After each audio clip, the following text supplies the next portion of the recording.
Mercredi 26 octobre 2022 a eu lieu une conférence de presse suite aux incendies de cet été sur la commune de la Teste-de-Buch. Les conférenciers, compétents dans leur domaine, sont intervenus et sont regroupés sous le collectif de Ensemble pour la forêt. Donc il est à noter dans un premier temps qu'il n'y a pas de plan de prévention risque incendie à la Teste-de-Buch, dit PPRIF.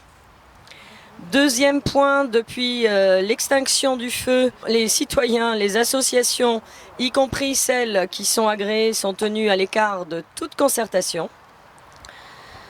Je dirais aussi que les travaux d'élargissement des pistes des FCI, défense des forêts contre l'incendie, n'ont pas été menés pendant les 14 mois où ils l'auraient dû être avant l'incendie.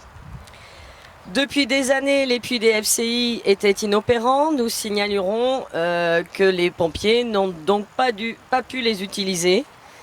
Et dernière chose, il semblerait qu'il y avait plusieurs départs de feu et non pas seulement celui de la camionnette. Que dire de cette forêt si ce n'est qu'elle est millénaire, qu'elle est magnifique, qu'elle a survécu à beaucoup d'incendies et d'accidents qui ont précédé, non seulement celle-là mais toutes les forêts qui l'ont environnée, que l'homme n'est pas nécessaire à sa gestion mais qu'il la gère, et qu'on a dit qu'elle était mal entretenue. C'est la forêt la mieux entretenue de toutes.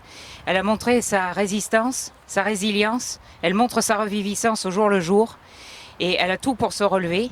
C'est le moment de ne pas la massacrer, de ne pas la dégrader et de la laisser vivre. Ça serait dommage que pour des raisons financières à court terme, on détruise ce joyau qui fait vraiment partie du patrimoine du bassin Arcachon, du patrimoine français et du patrimoine de l'humanité en quelque sorte.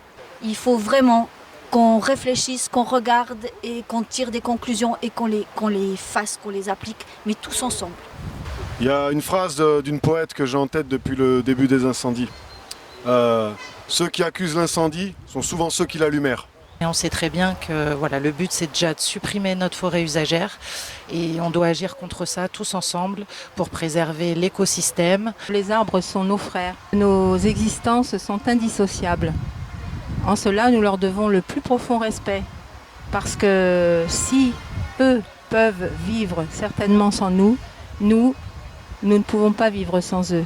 Aimons nos arbres et que vive la forêt. Ce que nous avons à cœur, c'est le maintien des baillettes et transactions aujourd'hui pour cette forêt usagère, et il faut que toutes les démarches qui vont être entreprises par les administrations ou par les institutions soient faites en concertation avec les associations agréées et avec les citoyens.